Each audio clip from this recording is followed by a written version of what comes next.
Hey you guys, welcome back to EXALT Online. I hope you enjoyed our last series on villains.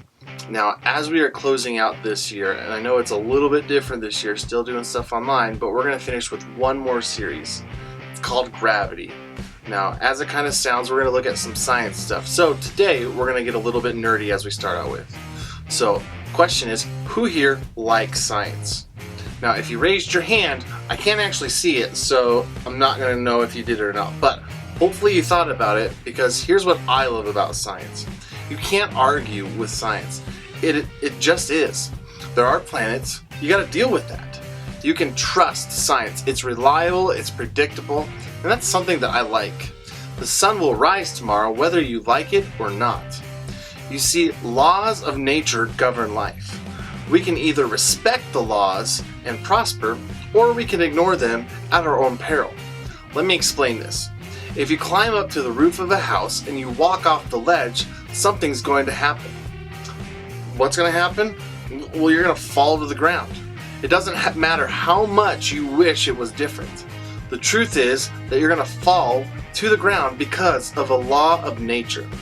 This law is something we call the law of gravity. Maybe you've heard about it. You can't argue with gravity. It just is. You can either respect it or suffer the consequences. Respect gravity, because if you don't, you will hurt yourself. The law of gravity isn't the only law out there.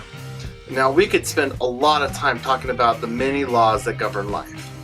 And that's what this series is all about. The law of nature, or better yet, the laws of life. You can't argue with them. They just exist.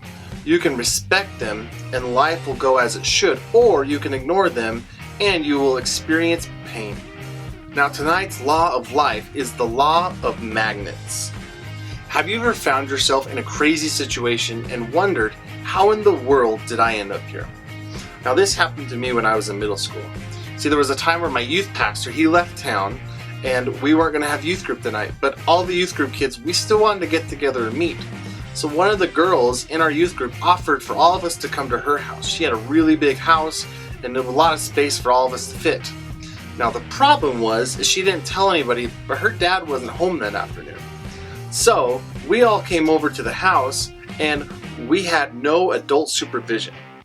Now, you might think this sounds cool, which I'll be honest, I thought it was cool at the time too. Not that I was sitting there doing whatever I wanted, but we just were hanging out having fun. We didn't even think about the fact that we probably should have some adult supervision. Now, some of the things that happened was a couple of the kids who had their driver's license were driving on the back roads, which it was about 50-55 miles per hour, and they were definitely revving their engines as they went past.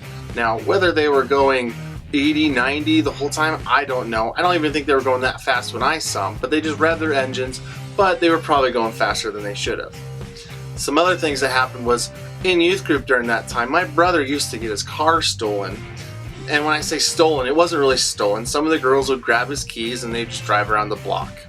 Now, I grabbed the keys from one of the girls who did this, and my brother and I, we got in her car, and we drove around the block too. And we brought it back. Nothing was harmed or anything. It was just a little prank. Now, some other things that happened, it wasn't crazy or anything, but some other things that happened was like some four-wheelers on the side of the road, and that was pretty much the extent of it. Now, what we didn't know was that there were some neighbors that were nearby watching, and they called the police. And all of a sudden the police show up and there's no adults, and all of a sudden you have all of us kids trying to figure out what's going on. The police showed up, we're just doing youth group in our heads, but what we hadn't really thought of was the fact of, hey, like, there's no adults, and now all of a sudden we're in the situation like, how did we get here? Okay? And as I was looking at it, I kind of wondered that same question too. How did I get here? My dad was a pastor. I wasn't doing anything wrong that I thought of. And honestly, as I look back, I wasn't one of the ones doing something wrong. A lot of us really weren't. It was just stupid teenage stuff. However, I was following the crowd, and a lot of us were that day. See, I was doing what everybody else was doing. I didn't know it then, but it was the law of magnets. Now, what's the law of magnets? We're going to get to that in just a second, and I'll give you a hint. It starts with a crowd. Now, throughout the gospel stories, there are crowds. Jesus was extremely popular, and crowds followed him everywhere he went. They were usually for him. See, they loved him. But in one crucial moment, they were violently opposed to him. And we've talked about this story before in our last series with Judas. Because again, near the end of his life, Jesus was betrayed by one of his disciples, Judas, and he was handed over to the Jewish religious leaders, guys who hated Jesus and wanted him dead. And not having the power to execute Jesus themselves, they took him to Pilate, who was the Roman governor of the region. They accused him of leading an insurrection. Pilate investigated the situation and found that Jesus had done nothing wrong, nothing worth execution or even imprisonment. Then Pilate called together the leading priests and the other religious leaders along with the people, and he announced his verdict. You brought this man to me, accusing him of leading a revolt. I have examined him thoroughly on this point in your presence and find him innocent. I will release him. You see, Pilate isn't a bad guy. He's a government official trying to do the right thing. But then things get crazy. Okay, let's check this out. Then a mighty roar arose from the crowd, and with one voice they shouted, "Kill him, and release Barabbas to us." Barabbas was imprisoned for taking part in an insurrection in Jerusalem against the government and for murder. Pilate argued with them because he wanted to release Jesus, but they kept shouting, "Crucify him! Crucify him!" For the third time he demanded, "Why? What crime has he committed? I have found no reason to sentence him to death, so I will have him flogged and then I will release him." But the mob shouted louder and louder, demanding that Jesus be crucified, and their voices prevailed. So Pilate sentenced Jesus to die as they demanded. As they had requested, he released Barabbas, the man in prison for insurrection and murder, but he turned Jesus over to them to do as they wished. Now this story always blows my mind because Pilate isn't a bad guy. Jesus was 100% innocent, and yet a crowd influenced by the religious leaders convinced Pilate to release a known murderer and insurrectionist and execute a completely innocent man. It just doesn't make any sense. It doesn't make any sense, that is, unless you understand the law of magnets. In this series called Gravity, we are looking at the laws of nature. Laws that simply exist, whether we like them or not. The law for tonight is the law of magnets. Now, the law of magnets has everything to do with crowds because you see, crowds are powerfully magnetic. They have a way of influencing people. Maybe it's because we are afraid of what they think, or that we want to fit in.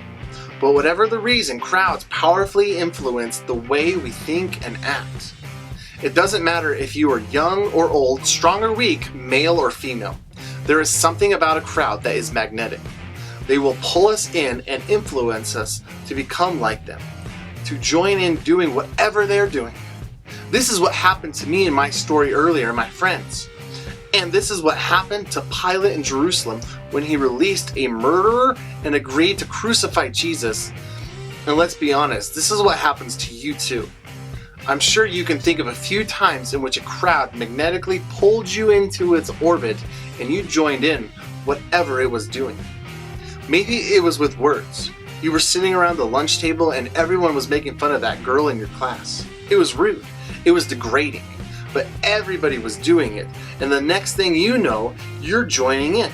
You said something about her, and afterwards you thought to yourself, why in the world did I say that? See, it's the law of magnets. Maybe you're at a friend's house, and one minute it was video games, and the next it was, hey, let's watch this, or smoke this, or drink this. And you were like, what? And yet the crowd was all doing it, and so you joined in. It's the law of magnets. The power of the crowd pulled you in. You see, we are humans. We are easily influenced. We don't like it to be weird. We don't like to be the weird one. We don't like to be the one on the outside. Crowds have a powerful influence on us. No one is immune. No one is stronger than the law of magnets. We have to come to terms with this reality. We can either pay attention to the law of magnets, or we can ignore it and get swept up in the magnetic pull of the crowd. I have a question for you. Who is your crowd? Who is the group that influences you? Maybe it's your circle of besties, your football team, or the cast from the musical you were recently in. Who is your crowd? Now, here's an even better question. How is your crowd? Where does your crowd pull you? Does it pull you to a healthier place, or does it pull you in a darker place?